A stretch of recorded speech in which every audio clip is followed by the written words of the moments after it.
Hello and welcome to the Albion Obsessed Podcast. You join us today on this very special episode where we chat to club legend. He shoots, he scores. It must be Peter Ward. Wardy, how are you doing, my friend? Very well, thank you. How are you doing? Yeah, not too bad, thank you. As we've, just chatted off screen about, the weather. It's cold, it's dreary, it's dark, it's winter in the UK. But you are in the US, I believe. What's it like over there at the moment? Well, I'm in Florida. I mean, some places are freezing cold, lots of snow, but we don't get snow here. And we'll be at 78 today, this afternoon.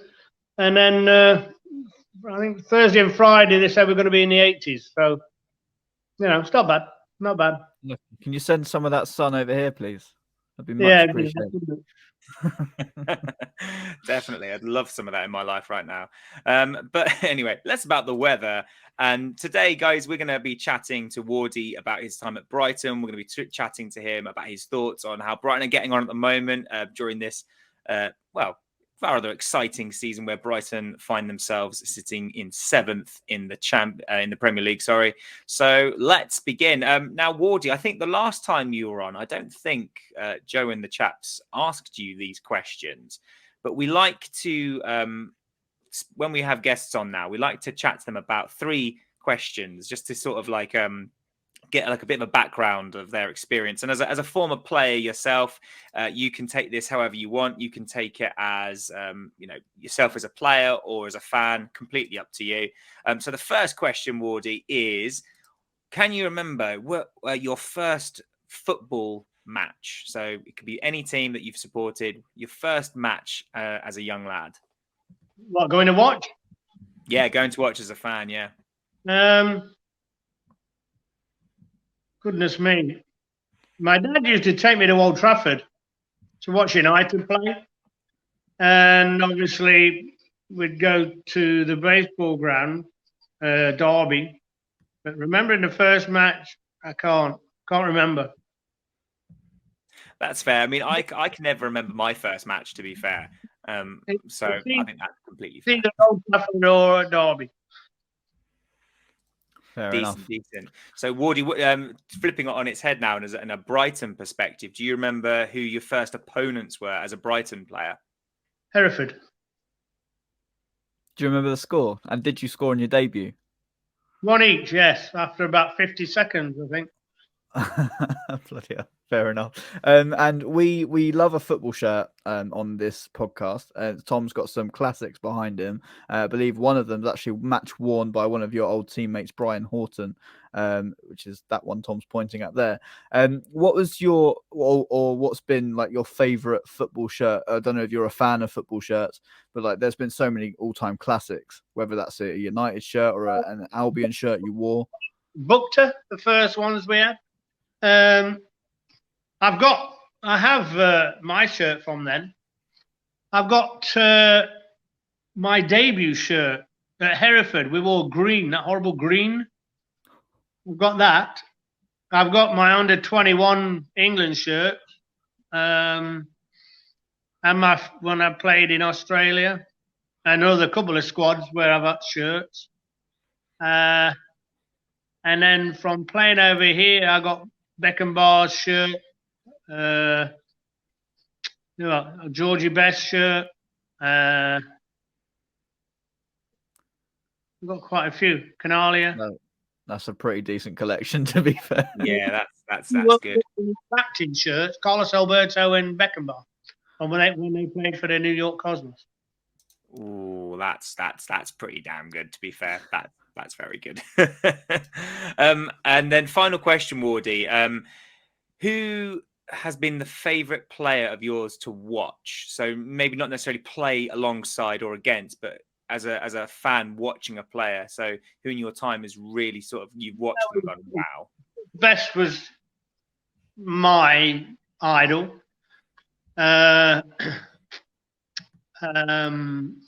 Nowadays, I don't have to think about it.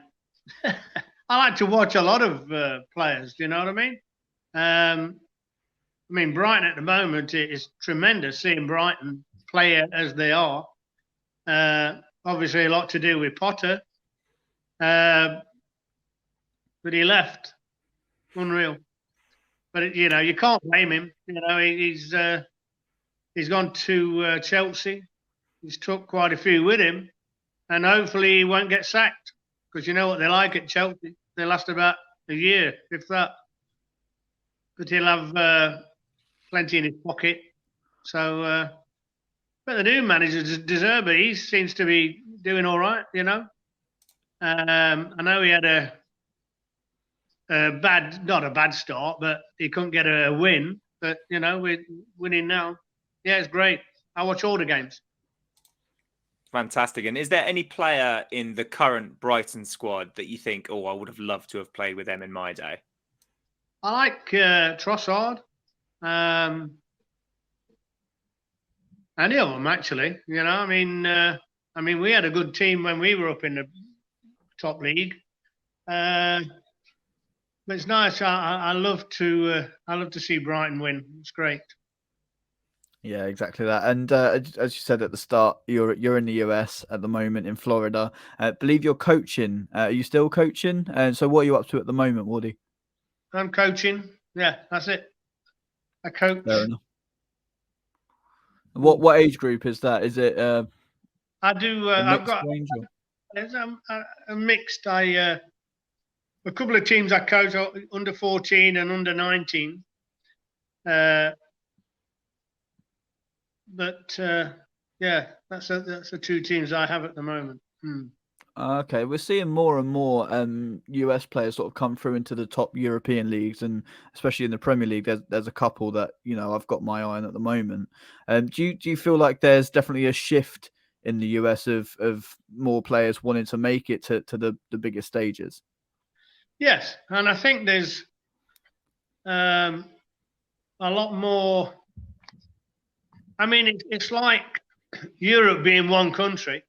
How could you pick a national team from Europe? You know what I mean?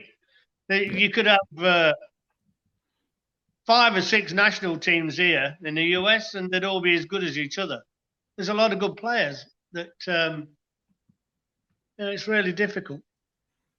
Yeah, do you think it's just a difference in scouting setup that we just haven't seen that talent shine through, or as you say, it's just the pool of players, it's just impossible to find them? No, it is hard. I mean, there's a lot of clubs, youth clubs. It's a penalty, by the way. Poland. We'll wait for that to go in. Have you been watching it? It's 0-0 still.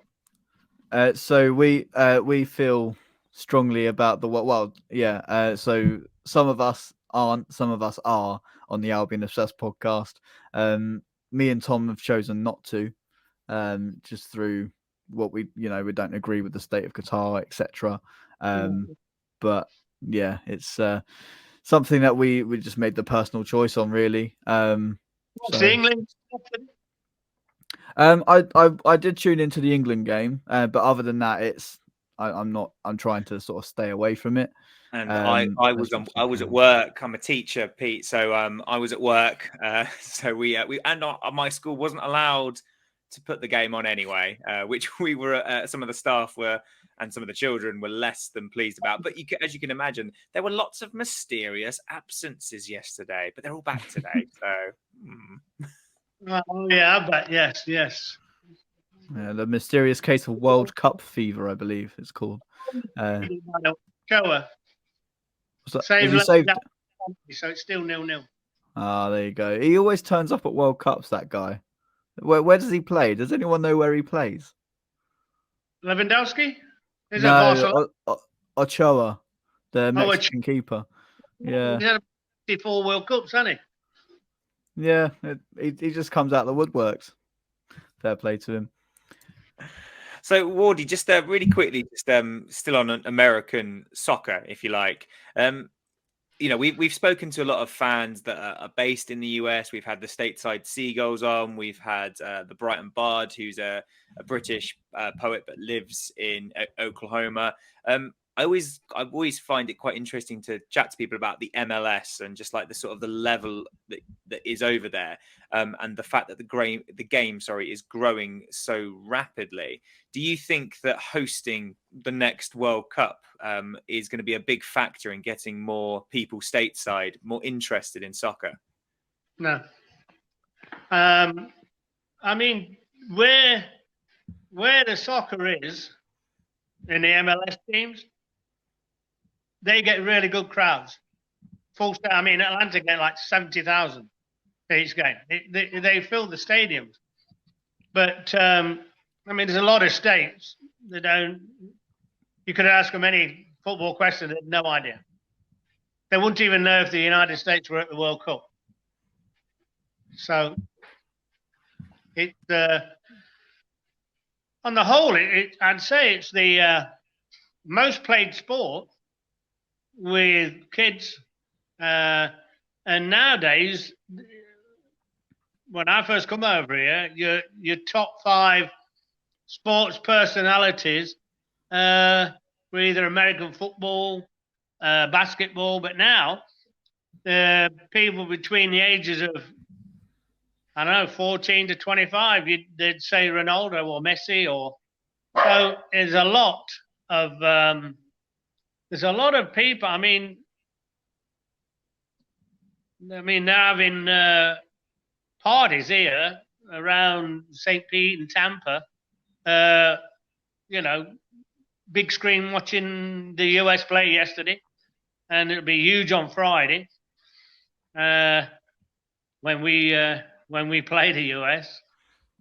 All the pubs are full, so everybody.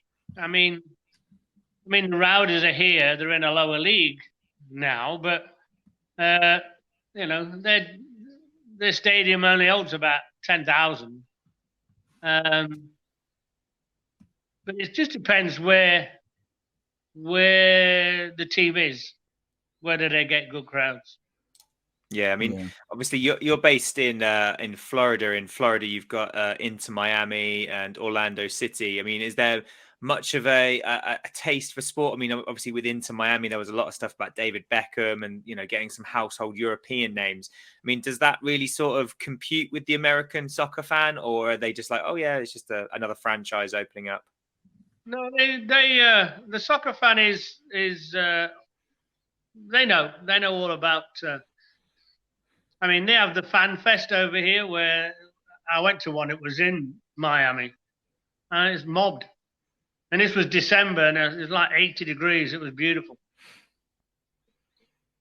But it's Florida. It's so lucky. It's so lucky. You know what? I'm moving to Florida, Tom. Don't know about you, but take me with you, mate. Take me with you. So we spoke earlier about. Well, you spoke earlier about Graham Potter and leaving. What was your sort of overall feelings when you saw that news? Did you think it was only a matter of time that Graham Potter would leave? Did it come as a surprise? No. Well, depending on what club came in for him, you know, he was mentioned at a few clubs, wasn't he? But you know, Chelsea came along, and you can't blame him. I think you just don't know what's going to happen. He could have played safe and stayed with Brighton, and who knows what, you know, where Brighton will go. I mean, Tony Bloom's done a fantastic job. I mean, all credit to him. He's been a Brighton fan since he was little, and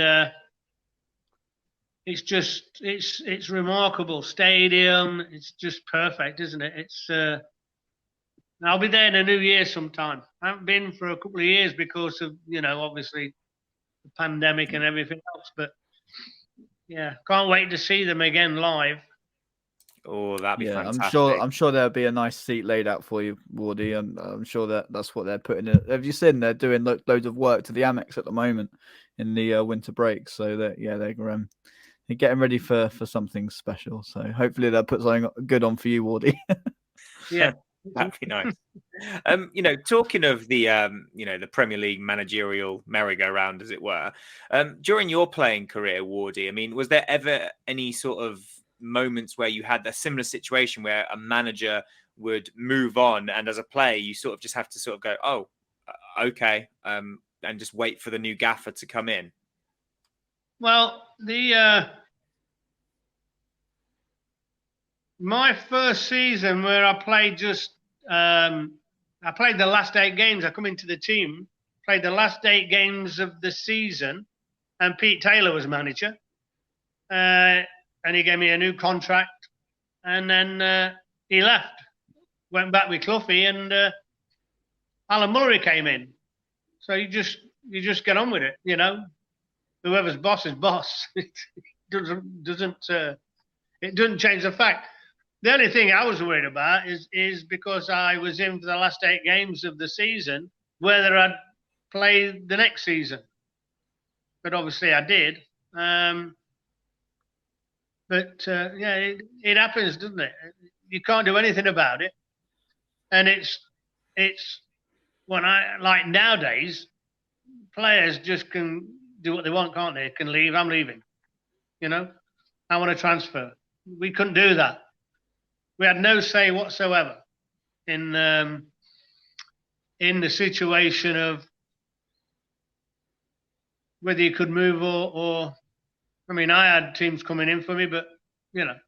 And then eventually they did yes, but it's you can't throw a tantrum like they do. Say I'm going to leave at the end of the year or anything like that. It's just we were prisoners.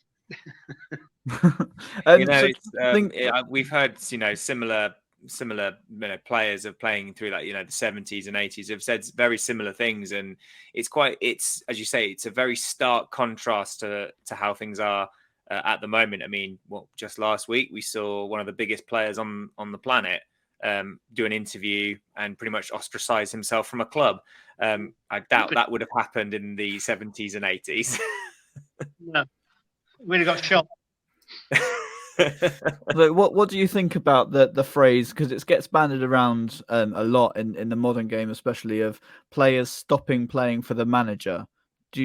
What do you think of that phrase when that's spoken to you? I don't think they go out to do that. They're probably not in the right frame of mind, so he shouldn't be picked anyway, But we, if we did that, you wouldn't play, and we wanted to play. You know what I mean?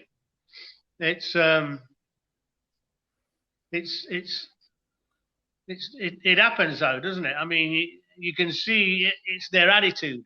If they don't like the manager, they'll show it on the pitch, and then they'll get transferred. They'll get their wish and leave, which is crap, because the fans are paying his wages or watching him play, and they like him or whatever. But if he wants to leave, he's going to leave, isn't he?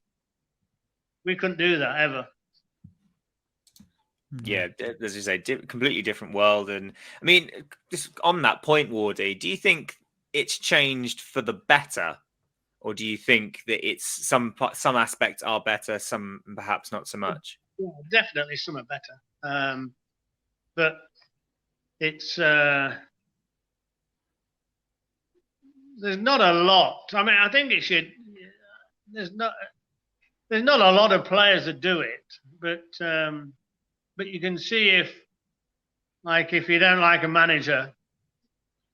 In our day, if you didn't play, there's only one sub anyway. But if you didn't play, then if you weren't sub, you're playing in the reserves. Nobody wants to play in the reserves, so everyone did their best to want to play for the fans. Now, we had a great union with the fans. I mean, we could go in a pub and drink with them. We'd see them out. It's totally different now because of the money, and social media. But it's totally different world.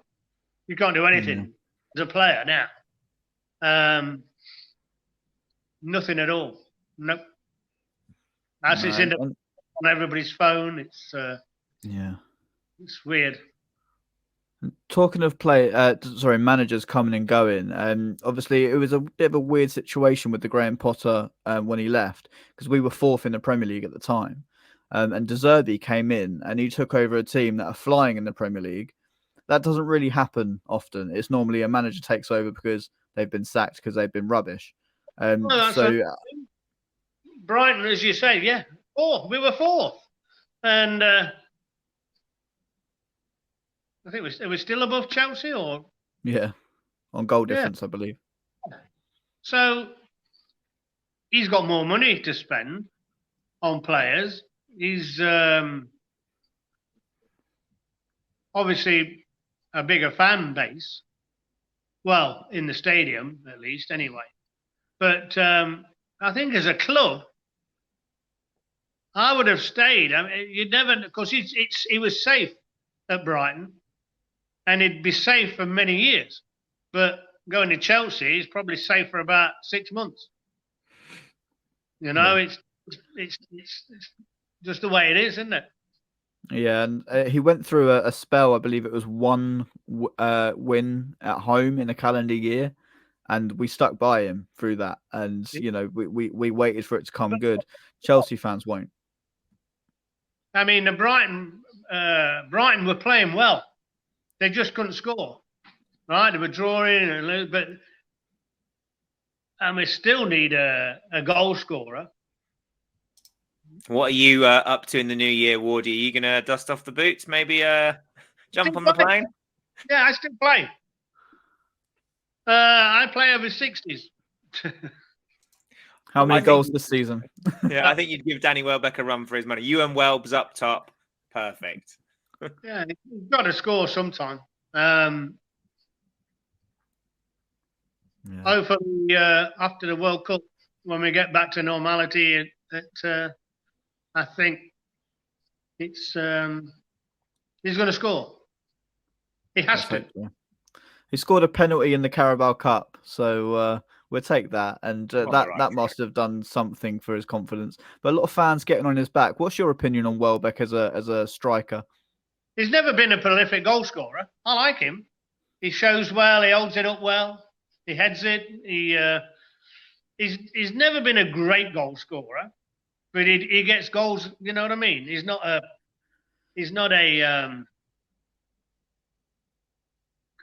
brain's gone. Season goal striker or whatever they want to call him. Kane, Aguero, as he was, but I mean he does well. We really do need a goal scorer who gets. You're going to spend millions and millions on a goal scorer, and even then you never know if it's going to work out. Yeah, exactly. Yeah, very true. I mean, we've seen it in the past, 5-6 years, really. I mean, I remember, look at Newcastle. I think they signed Joel Linton as a forward for like 40 odd million, but now he plays as a centre midfielder. Wesley at Villa, 40 million. I think he scored 1. So money doesn't always equate to success, I suppose. But as long as you've got 4 or 5 chipping in with goals on a regular basis, Very true.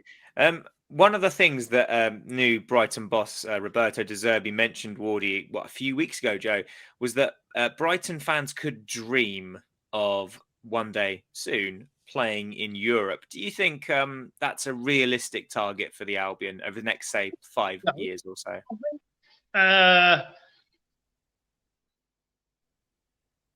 What's the Europa League? What's that other one? The conference, lower one. The European Conference. But it's a chance to go and play in Europe, where So I think it's a possibility that we could get into Europe. Not sure about the Champions League, but Europa League. I think you can aim for Europa League, Conference League. So just to play in Europe would be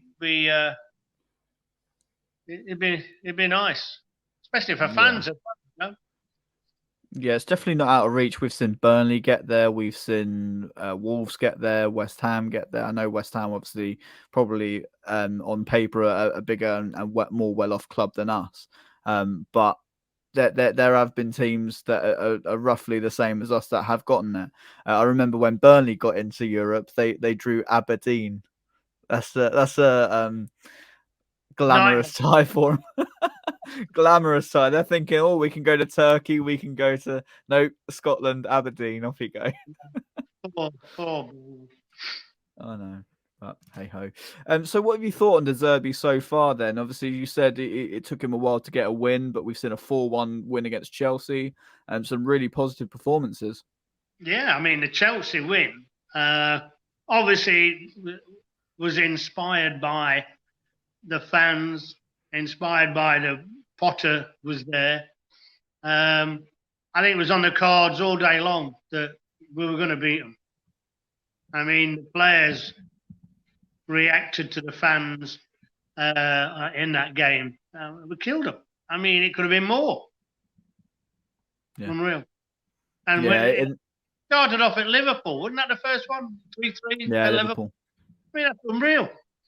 You know, I mean, that's a fantastic result. I know they say new manager haven't won yet, but you got some good results now, haven't you? You know, 3-3 at Liverpool, you can't beat that.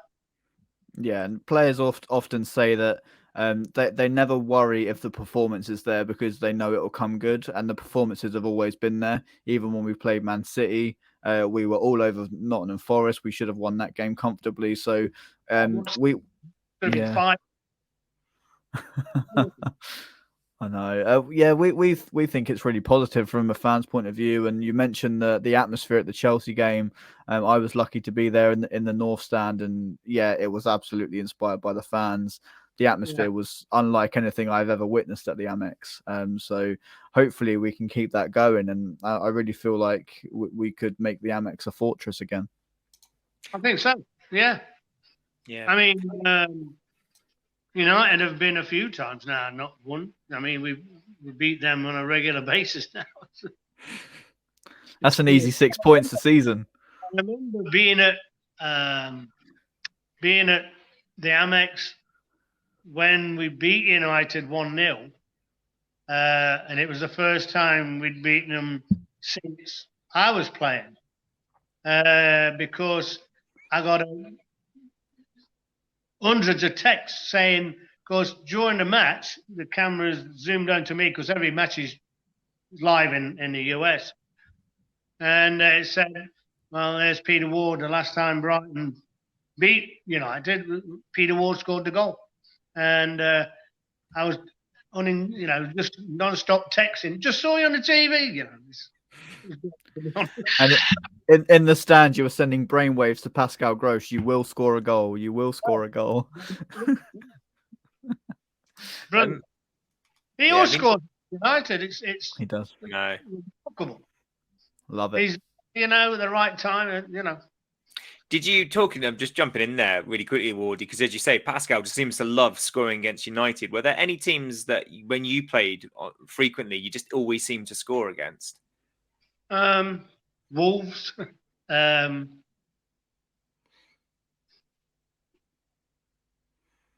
really. I mean, it was belted about. There wasn't really, because I scored a hat-trick at Wolves, and I got a couple against Wolves at home. Another season, I think. But there's not been one team where I say, I'm going to score today against them. It was just, score on the against day. Everyone. Yeah. Well, as the chant goes, he shoots, he scores. It must be Peter Ward. Real quick as well, Peter. We just talked about the Amex there and the fantastic atmosphere that we had against Chelsea. When you've been to the Amex as a spectator, how does it compare to the glory days of the Goldstone ground? Do you think it's on par with, better than, worse than? It's the Goldstone was smaller, you know what I mean? And the fans were loud, but with the Amex, it's great. It'd be nice to have played there, although it was great at the Goldstone. You know what I mean? But the Amex, the noise can get, tremendous, and so yeah, it'd be nice to have played at the Amex.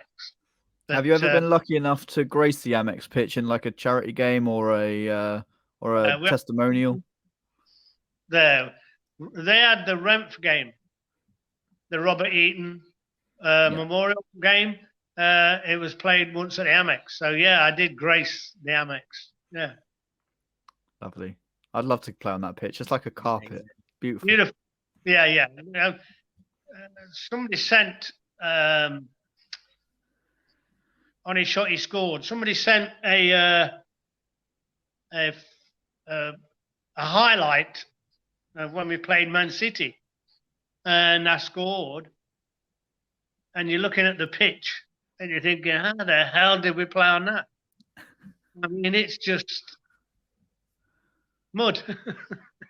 Yeah, I play on a Sunday, and we play on some pretty questionable surfaces on a Sunday. So yeah, to play on the Amex would be very different for sure. I think we can chalk that up as a way that football has changed for the better since the glory days. The pitches are definitely nicer.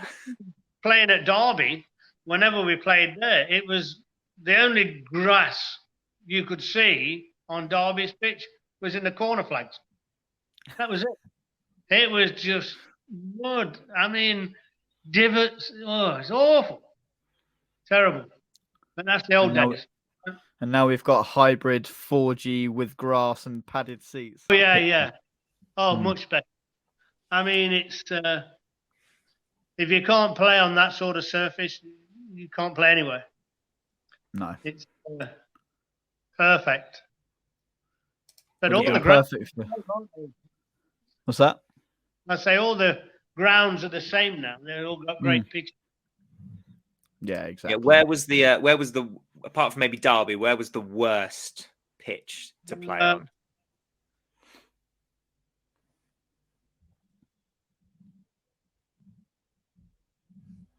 The worst? I don't know. I think all of them. I think from memory, I think I asked Brian Horton a similar question. He said Everton.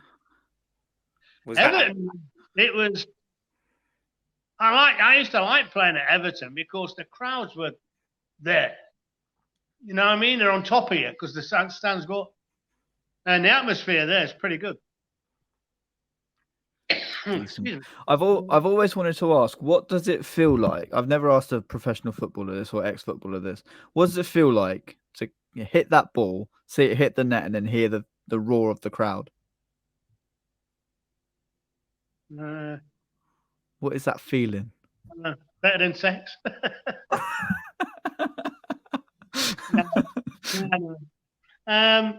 It's just, especially if you want to play up front, you know what I mean? From being a kid, I was either Dennis Law or Georgie Best, so I always wanted to score goals.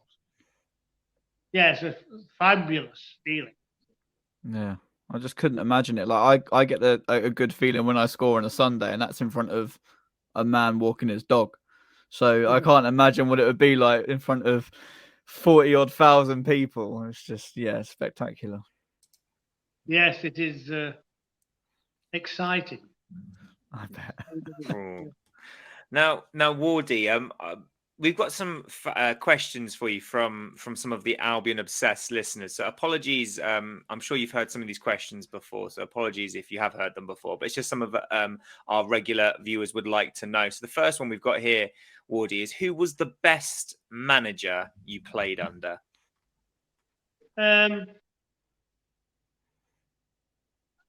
My favourite was Alan Mullery. I know we had arguments now and again, but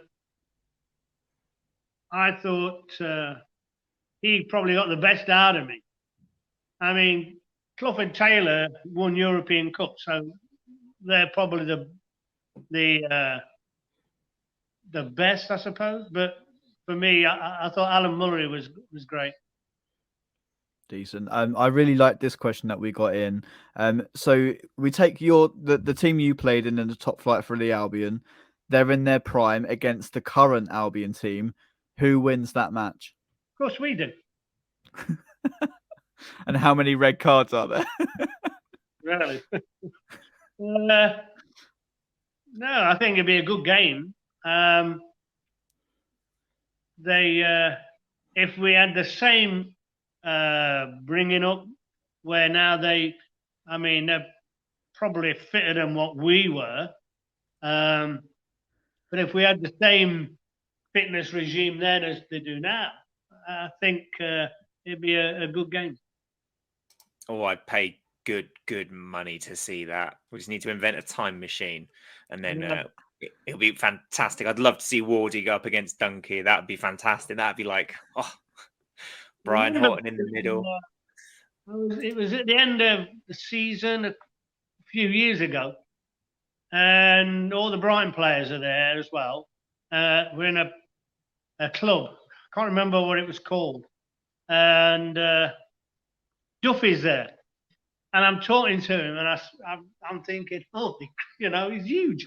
And a fan came by and say, "Hey, Duffy, Wardy's running rings around you." Even now, he said, "It's funny." I can see that. I can see that. But my God, yeah, he's got like the turning speed of an oil tanker. So yeah, I reckon that's probably right. I like him. He was good. Yeah, he'll always go down in that iconic pair of Lewis Dunk and Shane Duffy getting us promoted. So definitely, we'll be there in the legend status. I maintain, there's always that, there's films where there's a meteor headed towards Earth, and it's, we need to send a rocket up, blah blah blah. Just get Shane Duffy to head it away. Problem solved. It'd be absolutely fine.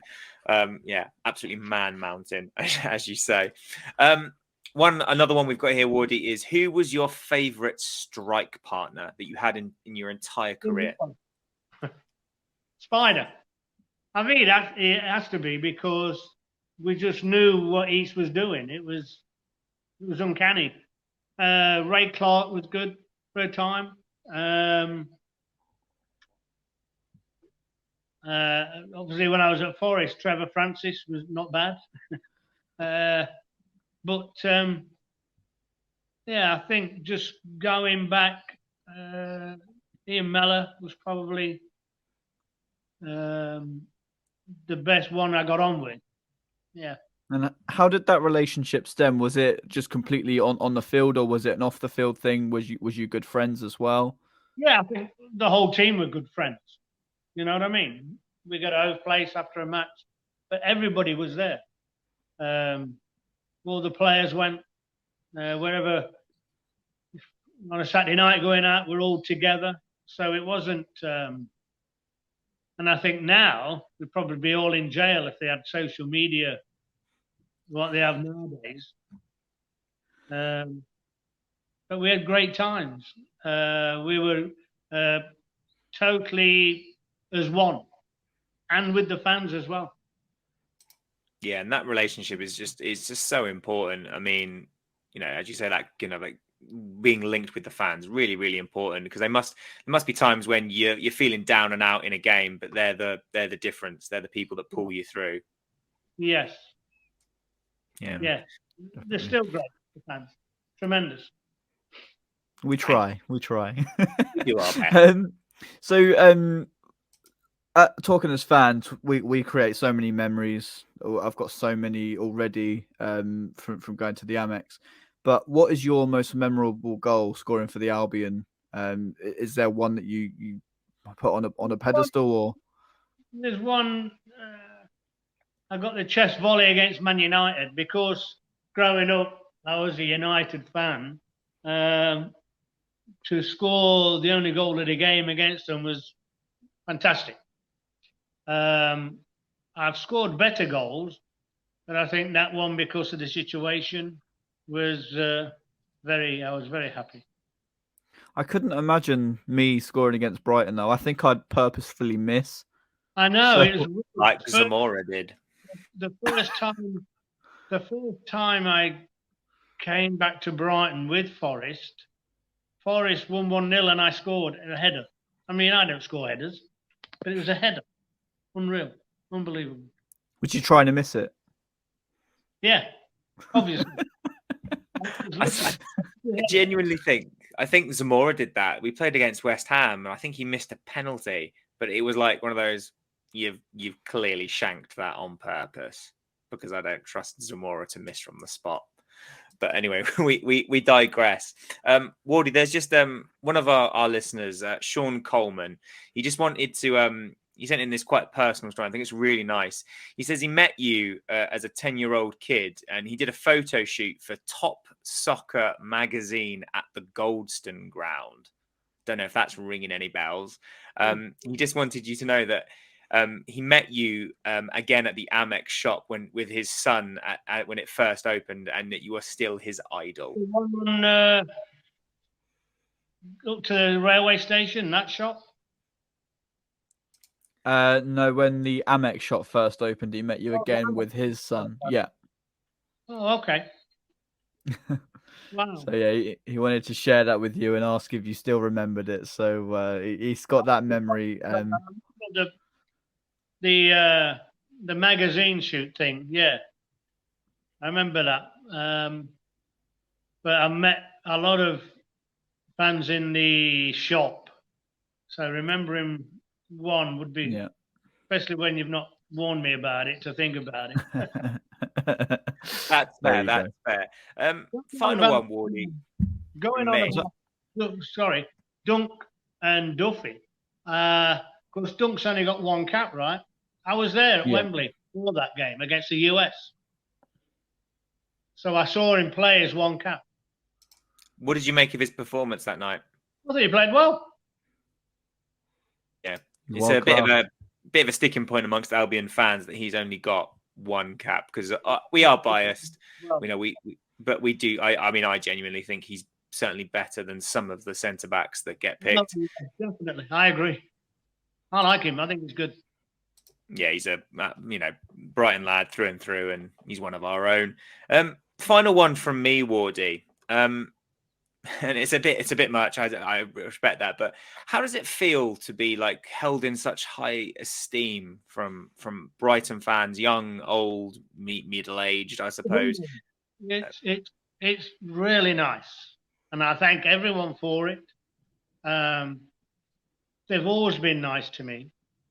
When I come to the Amex now, it's. I asked a young one, probably 10 or 12, he's going crazy, right? And I said, how do you know me? You know what I mean? And he said, well, my dad, the granddad, great-granddad, everyone talks about me. I went, oh, thank you, that's nice. And then after a game at the Amex, we got on the train to go back to Brighton, and Jack is with me, and obviously a few of the older players, and we're meeting in town. We're going for a drink, and he's 21, this kid, and he said, "Can I come along?" Yeah, so he came with us. I says, it's amazing that, but you're just God. He said, you know what I mean? And he stayed with us. It's unbelievable. Yeah, the fans are fantastic. The Brighton fans are brilliant. Well, I'll never forget meeting you down Brighton seafront with my mum and my dog Alfie, and walking along Brighton Promenade with you, just chatting about the Albion. That was really special. So yeah, you are held in a very high regard, Wardy, and it's an absolute pleasure to talk to you. I don't know if you know this, Wardy, but you are the benchmark for every striker we ever have. So it's like you, Zamora, Murray. Everyone's like, oh, he's not as good as Peter Ward. Not as good as Peter Ward. So another thing to... We'll get one who's better and gets a lot of goals. Well, we'll see. It's a very high benchmark. Very high. But no, thank you, Wardy, so much again for joining us, for chatting to us about your career and everything that's happening with you. As I say, it's a really genuine pleasure to talk to you, to have your insights. So, thank you very much for your time this evening. You're in Birmingham? Yes, I am. I am just outside of Birmingham, Dudley. Oh, I know Dudley. I'm from Derby, aren't I? You poor man if you know Dudley. I know Dudley. No, my wife is Black Country, born and raised, moved away from Sussex. So here I am in the cold and the dark of Dudley. Cold and dark. Yeah. Nicer place to live. Yeah. No, yeah. But it was quite, completely digressing. It was quite nice the other night when Jude Bellingham scored. He's a local lad from Stourbridge, literally 5 minutes down the road. And like the amount of local pride here for that moment is quite special. So that was quite nice. Yeah. My mate's a Brummie who's here, over here. And as soon as he scored, he texted me, say, see, the Brummies are saving England. And Jack Grealish done one as well. Got one as well, didn't he? So yeah, there you go. Yeah, see, we're not too bad up here, am we? All right then, guys. Well, thank you very much for listening to this very special edition of the Albion Obsessed podcast. Don't forget to like, share, and subscribe for more content if you haven't done so already. Wherever you are, be you in Dudley, be you in Brighton, be you in sunny Florida, have a great day, morning, evening, or afternoon, and we'll see you next time.